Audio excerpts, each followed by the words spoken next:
This is not financial advice, it's just the wine talking. Welcome back to It's Just the Wine. I'm your host, Gassia. Joining me today is Mel, Matilda, and Tal. Hello. Hi. Welcome back. Today we're doing something different. We're interviewing one of our own members, Matilda, the mother, aka the mother. yes. I'm a mommy. Mamacita. So before we begin, I just wanted to mention to go like, comment, share this video and subscribe and just, support your girls, Join in on the conversation. Yes. This time with tea. So we always start off by saying the win of the week, since you're technically our guest this week and we're interviewing you. Would you like to share one? Sure. So as you girls know, and I kind of posted a little bit about it too, my husband and I bought a franchise. And so this week we actually get the keys. There was a tenant there and they left. Construction is starting. So it's a huge win. I'm really excited. Make sure to stop by when it's open. Yeah. We'll put the name here. Soccer IQ Saint Laurent. Ooh, Great. Congrats. Thank you. I'm proud of you and your hubby. Thank you. All right, come on.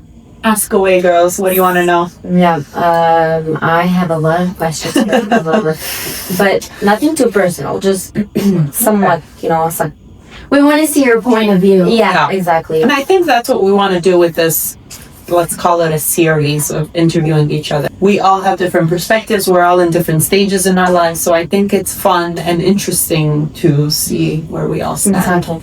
So I'll go first. My first question to you is, can you share a bit about your career path and what drew you to your current role right now? Okay, so I'll go way back. When I graduated college, I wanted to go to law school. And I didn't get into law school in Quebec. I didn't get into law school in Montreal. I got into law school in Sherbrooke, which is about 2 hours away. Mm-hmm. And I wasn't allowed to go. So that kind of shifted a little bit my path, I would say. So I did a bachelor, and then I started working at a law firm as a legal assistant. And I think I was making like $30,000 a year, or maybe not even, I don't know.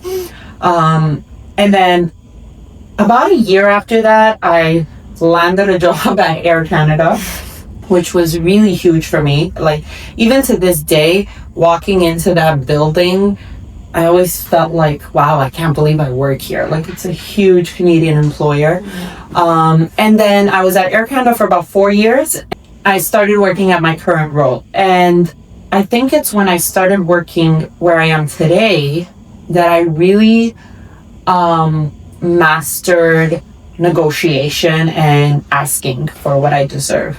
And I don't just go out there and ask for stuff. What I've done, I think well, is showed my value. And then when the time is right, I was never shy to ask for what I'm worth. Mm-hmm. Because I always had this mentality of the worst thing they're going to say is no.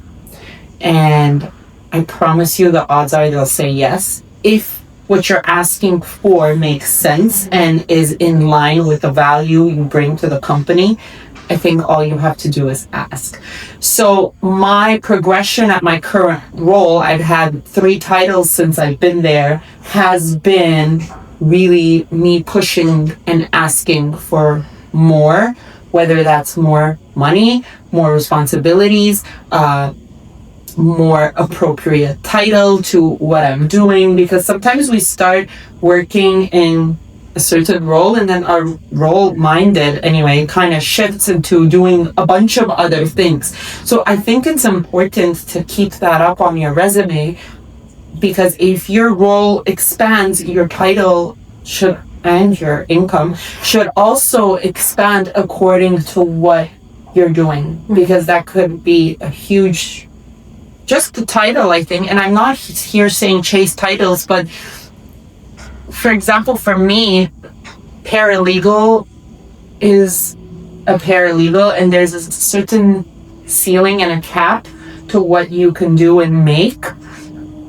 So just by changing my title into something more broad, into, for example, legal ops or something like that, it broadens and opens so many more doors than just that focus of like paralegal.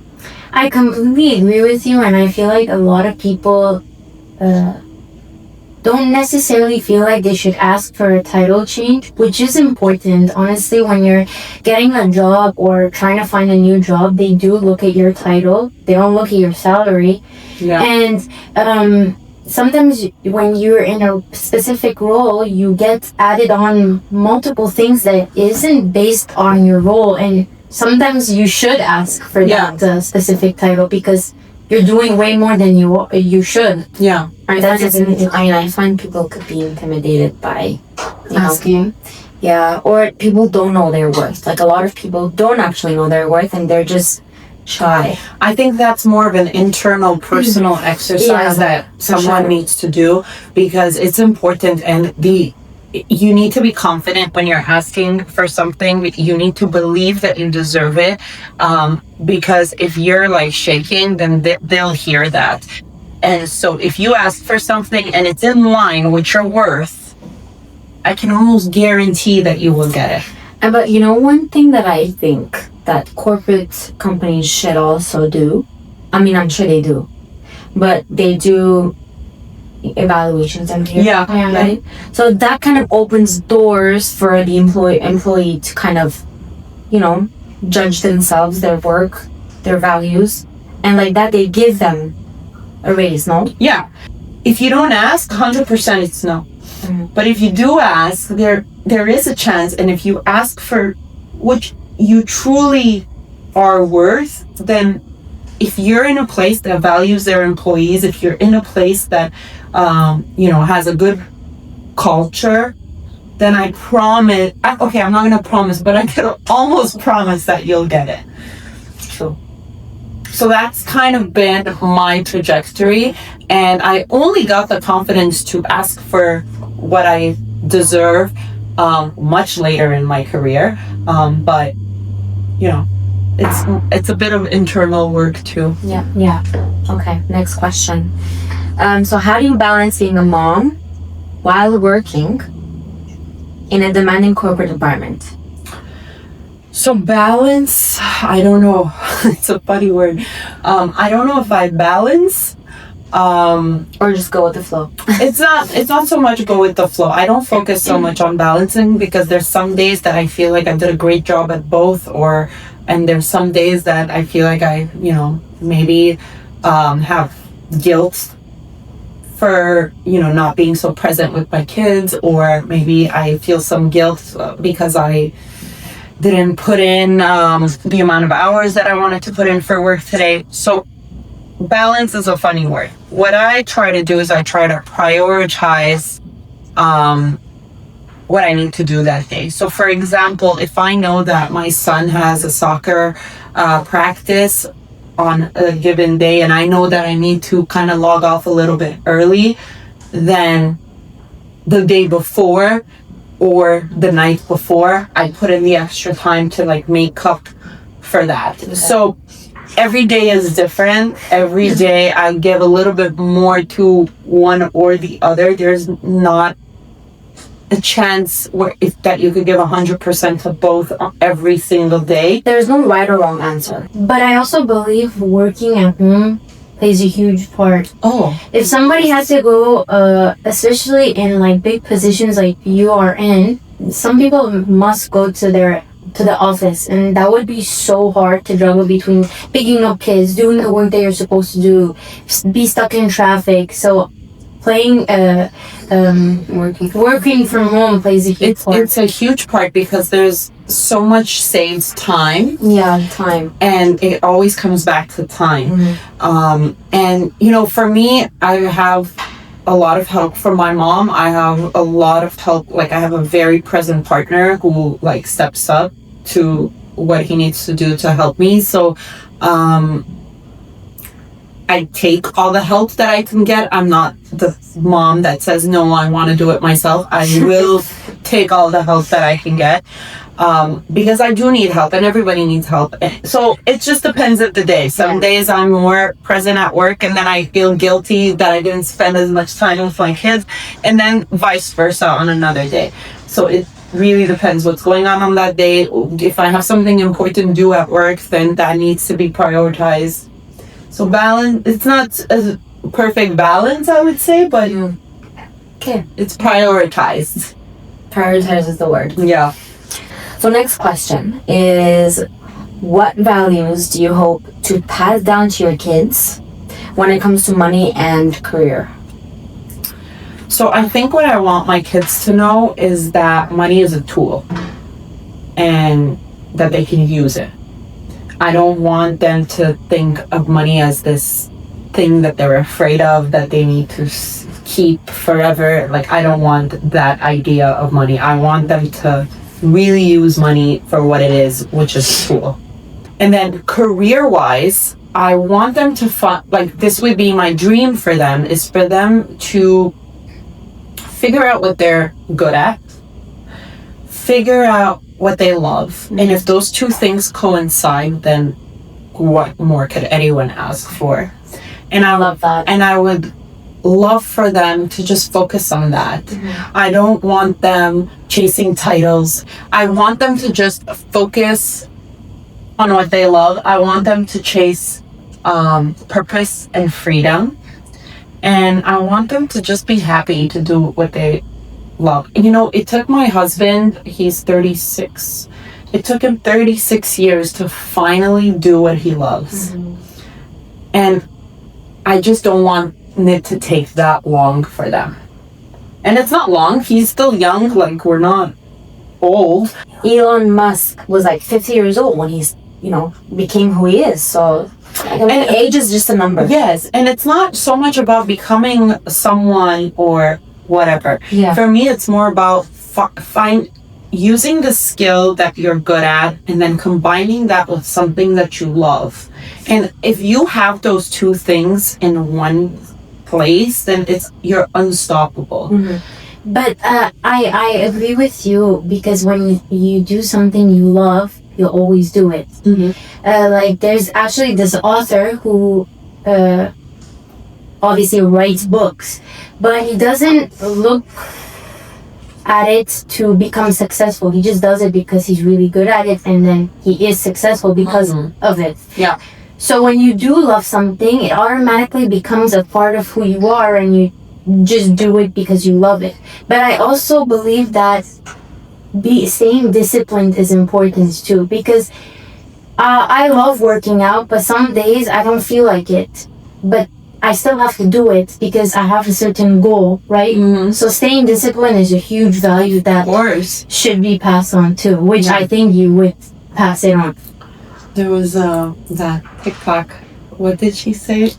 Don't love your job your love. Does it make sense? Or am I? No, it doesn't make sense. So But I think this is what she was trying to say. But Job your love. a lot. But What motivated you to start saving for your kids' future, like specifically? Melissa Korian.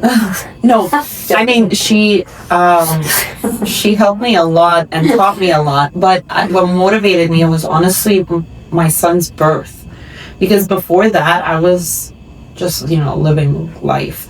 But when he was born, it was like, shit, like, this person now depends on me and it's my job to set them up. Yeah. And so that's kind of when everything changed for me, like when it comes to finances. And my only purpose honestly is to set them up for success, for them to have all the tools they need available to them. And like, I want them to have options. I want them to dream big, and without thinking that it's silly to dream big, Yeah. And so that's all I want. And so the only way for me to do that is to be disciplined myself when it comes to finances to make sure that it's available to them. And I don't want to just like, it's what I don't mean to like give it to them. It's just to have the tools available. It doesn't mean that, you know, you don't get to work. No, that's not my purpose. It's not for them to just chill. I want them to know the value of work. I want them to be, like you said, disciplined. I want them to use the tools that they have available to do whatever it is that they want. I don't want them to be limited. So you basically want them to be financially free from the start. I don't know, your daughter's dream is to open and franchise a gymnastics gym. Yeah. Then she can, because she loves to do that. Yeah. So that's the kind of freedom you want to give to them. Yeah. Which I think should be every parent's goal. Yeah. Next question. Do you have a specific strategy or plan in place? So I keep it simple. I max out. Simple. Simple. Great fun. Good trying. I max out their RESP every year. Yes. I max out my TFSA. And then the rest of the stuff that I do is in non-registered. But it's simple. It's really max out all the tax advantages accounts that are available to you. And, you know, do more as much as you can, and that's it. Yeah. There's not like this big secret. I don't think there's a special way to do something. I think you take advantage of the tax stuff and then do as much as you can. For long term. For every day. I had this mom tell me that her goal, the way she would set her kids up is to buy a sixplex for each of her kids. And to be honest, that's a great way too. Like, it's a different way. It's not just like funds and stocks and ETFs. It's basically just, here's a property. By the time you're older, it's paid off. Sell it, do whatever you want. Exactly, and then you'll be free, because a sixplex is worth a lot, right? You would know. So it depends on the area, but it could go over $1 million. Yeah, exactly. Yeah. Today. So imagine in like 20 years. Yeah. Yeah, that's a great way. Like, if real estate is your investment type, then that's an amazing goal. Yeah. You don't have to do what someone else is doing or whatever. You just have to do Something. And there's no right way to do it. There's so many different ways to do it. Yeah. Okay, next question. How do you decide how much to save while still managing daily expenses and family needs? So honestly, I just reverse engineer it. Reverse engineer it. So I know how much I make. I remove my expenses, rent, all bills, school, car, school costs and everything. And then I have an amount that I'm left with. And at that point, whatever I'm left with, every penny almost is allocated to something.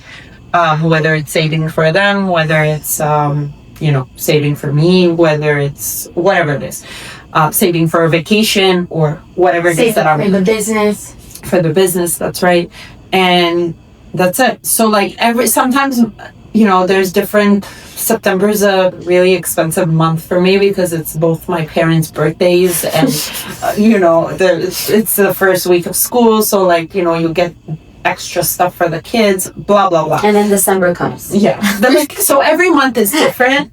Yeah. So every month, let's say my budget for, the fun stuff or the extra stuff, there's always extra stuff with the kids, is different. But what's important is that I kind of do the exercise every month, making sure I allocate for the different things coming up. And then whatever is left literally just goes to investing. And it's a really good way to know, for example, you knew that your September month is an expensive month, which is so important for you to prepare yourself for the next year. For me, I don't know which month it is. Either June, July, or August, it's really expensive. One of those months in the summer June is is my really birthday. expensive. No, but there's always a 1 month in the summer like you go out all the time, so Yeah. it becomes super expensive. So it's really good that you know, because then it'll prepare you for the next year, and then you know how to budget yourself better. Yeah, it's good for us to study our own trends Mm-hmm. so we could prepare better, because it's gonna happen. The same thing happens Yeah. every year. Everyone has the same birthdays. Every season change, I decide that I want a new wardrobe. I know this about myself, and that's the important part, is to know your triggers, I guess. Yeah. And to plan for them, or to kind of change your own behavior, if you want to, to avoid them. Yeah, number one is awareness. What are the biggest challenges you face when trying to save as a working parent? I think it kind of goes back to what I was saying a minute ago. Is months. Is knowing yourself. I'm a very spontaneous person. I like to wake up and decide to go somewhere, book a trip, or when my son was just born, I would literally wake up and book a flight to come to Montreal 2 days before. I kind of don't have that spontaneous part of myself anymore, because now everything's planned out, and if I want to do a trip, then it's planned months before, financially, not the trip itself. So that's a big challenge for me, because it's who I am, and so not being able to do that, which I love to do, is hard. Those days are over. But it goes back to what I was saying, is if you know yourself, then you can train yourself and prepare yourself to, avoid doing those things. And you have to keep remembering your why. Why are you doing this? Why are you investing? Why are you saving? But before I had my son, I wasn't, so I didn't have my purpose for it. And everyone's purpose is different. Everyone's why is different. So for me, it's, okay, what's more important right now? Is it making sure that they're good 20 years from now? Or is it going on the trip tomorrow instead of 6 months from now, where I could plan that out and budget that out and, make more sense? Yeah. So, if you take the time to know yourself and to acknowledge the parts of you that could, put you off track, and hold yourself accountable for that, for your personality traits, then you're able to get through those little impulses. I 100% agree with you, and honestly, one thing that you forgot to mention is guilt. Because now you have a point, you have somewhere to be at this in 20 years for your kids to be set.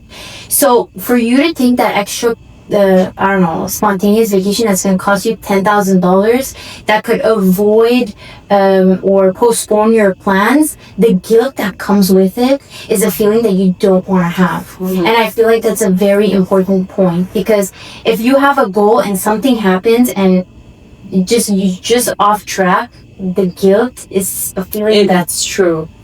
You can't go back. It's done. But it's true, and it's funny because last week, you remember I was telling you, oh, I want to go on vacation, and I was looking at trips, and it's like $10,000 per family of 4, and I was ready to do it, but then I started thinking, this is my challenge, because I'm the person who would just book it. I started thinking, and the way I kind of looked at it is, if I have $10,000 to spend on a vacation, it means I have an extra $10,000 to invest. Mm-hmm. And now I have to make the decision, because that $10,000 compounded God knows how many. in 20, 30 years is gonna mean it's gonna have more value than the vacation. And I'm not saying don't take the vacation, don't get me wrong, because it's important. I'm just saying plan for it. And I still want to take the vacation, but I was looking to go In 2 weeks. I was looking. Actually, I was supposed to be there now had I booked it. I was supposed to leave on Monday. Yeah, when you told me I'm going, like you decided to take a vacation in like a week, and I'm like, Where did you want to go? I was looking at an all-inclusive. but still for a week before it's pretty like It's probably like double the price. Yeah, of course. So I still want to do the trip, but I'm like, you know what? Let me just plan for it. So I have my extra checking account on Wealth Simple because it's so easy to open accounts there. And I put money in there like consistently, but I don't feel that money going, there. And then once you have it, you don't want it to go. And then once you have it, then you have to make a decision again, like, oh, now I have another $10,000. What do I do with this? But the purpose of that money is the vacation, and it's important to take that. It's just plan for it, and that's just my personality, and that's been a challenge for me because I'm that kind of person. I saw a little meme. This is like a little bit off topic, but this girl was saying, "Oh, my boyfriend sent me $10,000 to like buy this watch, but now it's my $10,000, and I kind of don't want to spend it." It's so cute. It's that's the concept. Yeah. So did anyone teach you about saving and investing when you were growing up? No, growing up, no. Mel. No, not growing up. I was 30. There was a time we weren't even close. Yeah, we didn't talk. Yeah. Well, there's a big gap, like Yeah. 8 years. So when I was 16, she was 8. Yeah. Crazy, huh? There wasn't any. I like right now. I never.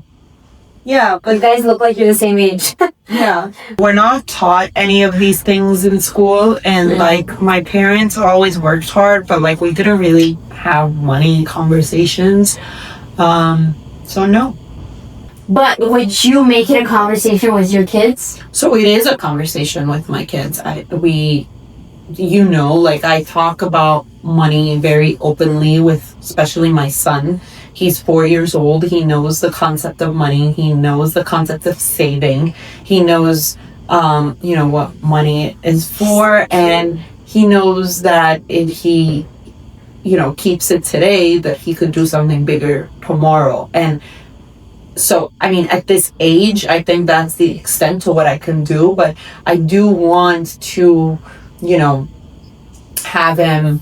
You could do little, why don't you go and, I don't know, vacuum the floors, and, you get $5, and, Yeah. Doing like little things like that. Age of, no, but I'm joking. age, I said Like, it has to work hard for money. It's not gonna go on free. yeah, and that's like going back to what I was saying earlier. It's not just a given. You need to teach them the value of work and of money. Yeah. And so I do want to do those things. I think he's too young now, but like How everything. old do kids have to be to open a savings account in the night? That's a good question. I think 18. It's 18. Yeah, I think you can open a bank account, but there has to be a Parental. trustee, Okay. or there has to be a Even trustee. now, there under- kids at age of 12 have cell phones. Yeah. Should they have But a even if savings account or you just have a trustee Okay. or somebody, an adult that manages the account. Like for example, if you have a beneficiary and that's under age of 18, they're gonna, God forbid something happens and they acquire all that lump sum of money. There's a trustee that manages it. Mm-hmm. They have to have an account. So how do you save or invest for your kid if you can't open a bank account? Sorry, just a dumb question. No, not them at all. No, get the piggy bank? I save in my own account. In my mind, everything I have is theirs. And so, for example, my TFSA, the sole purpose that it exists in my head is that when it's time, that either gets transferred into their TFSA, or if they need a lump sum to start a business or whatever it is, buy a house, I don't know, then it's available for me to take it out and give it to them. So I just do it in my own accounts, and then once they're 18, that's an exercise that you could do with an 18-year-old child, I was gonna say, but with an 18-year-old, is okay. Let's go. Let's open your TFSA. This is what a TFSA is. This is what you need to do. This is how much you have to contribute every year. Talk to Tal. Make sure you don't contribute more than what you should. So that's a lesson that you could teach your kids at 18 years old. So every age has their own appropriate lessons, and it's just your job to do them. But you can also like have a fund and save in it, and then there's this thing on this $5 put in your savings account. Or like if you have a like regular fund that you're saving and you would like that to be for your future kid, then you can open up a trust account and put them as a beneficiary. Yes. They'll have that. Yes. Interesting. But like, let's say for me, I don't have a trust, but in my will, my funds go to my kids. So it's kind of the same, but different. But there's different ways to do it. I don't think there's a right or wrong answer. It's just whatever works. Yeah. Do you think schools or workplaces do enough to educate parents about financial planning? Absolutely not. I think it's so important for us to talk about it, for us to teach our kids, because, we learn about X equals Y and Z and I don't know what, which I've never in my life applied. I know you apply it, but like I haven't. When, they should shift, sorry to cut you off, they should shift math classes to financial classes. Yes, I agree. Like, if someone's not pursuing math, then that math class isn't. Okay, I'm not saying like. No, it's important. Like, they At the beginning, 1 + 1, Right. 2 × 2, like those, like algebra. Do you really need that in life? depends what your career, like your field is. But that's it. If you're not pursuing in math, then maybe the high school classes should be finance or math. Class 101 accounting. Accounting is so important. I'm surprised people don't know how to read financials. But you know what the problem with that is? Like, I had finance classes in college, actually, and I didn't give a shit about it. Like, I was like, what, at the time I was like 16, 17? No, I think I was 18. And then they gave me like, whatever template that you made, which is amazing. And you have to like plug in the numbers. Like, it was just like, for me, it was complicated and I didn't enjoy my class. But again, right now, if I had that class, I would have enjoyed it more because I'm older. Then, I see that life is expensive and you need to do this, you need to do that. Like, I 100% agree with you. Not 90% of the people don't enjoy math. Like, it's either you like it or you don't. Yeah. It's black and white. I loved it. But I feel like something would have stuck in your head. I think if the class is age appropriate and makes it fun, but makes it adaptable to like real life situations where the 17, 18-year-old is like, oh wow, like that applies to me. Yeah. People only care if something applies to them. If you're able to get through to someone at that age based off of something that applies to them and have them realize how important this stuff is, it will stick. It will go through. It's not just that. I believe the teacher has a huge impact too. If the teacher does the job properly, like for example, our math teacher in high school, I bet, like I said, 90% of the students in that class, they don't enjoy math, but we listened to her. We wanted to do well. What is one piece of advice that you would give to someone? What would it be? I guess it would be to, I don't know if it's one piece of advice or multiple advice bundled in one, but like invest in yourself and talk about it. I think if, by talking about it, we learn so much, we hold each other accountable, and I think you keep investing in yourself if you keep talking about it and just show up for yourself and, do it every day, do it consistently, start now, do it small, do it messy, just do it. Yeah. Nike has a great slogan. We ask this as usual. to everyone, basically. What does financial freedom mean to you? To me, it always comes back to time. I think for me, that's the most important.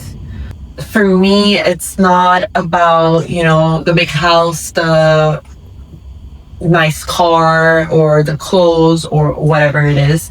Because if you're still trading your time to pay for these things, then you just have, in my mind, have not reached financial freedom. So when I'm no longer trading my time or depending on someone else to fund my life, and I have the time to do as I wish with no guilt, to work when I want, to work where I want, to be with my kids for as long as I want without having to prioritize my work or whatever it is, like going back to what I was saying. If I have the time to do that, then I've reached financial freedom. That's what it love means that. to me. And then you can take your spontaneous trip. Yeah. And then it would have all paid off. Yep. And that's the end goal. Oh, this was so fun. We got to know you on a deeper level. Yep. I feel like I say all these things all the time and I sound like a broken record. I just hope, that the message goes through to someone, one person, where it makes a difference. Yeah. Because this is our whole point and our whole purpose with this podcast. And, I hope we do make a difference in someone's. I know we have made a difference in some people's lives because they've come up to me at least and said that they've made changes in their own lives based on what we're talking about and what they're hearing from us. So, and that is amazing, and I'm so happy for that. And that's all right. Cheers, ladies. Cheers. See you guys next week. Thanks for having me. Yeah. Well, every 2 weeks. We've changed up our schedule. Oh yeah. I thought we should mention it. We're now gonna be dropping our new episodes every 2 weeks. Every other Thursday, 10 a.m. on YouTube and Spotify. Check us out. See you there. See you.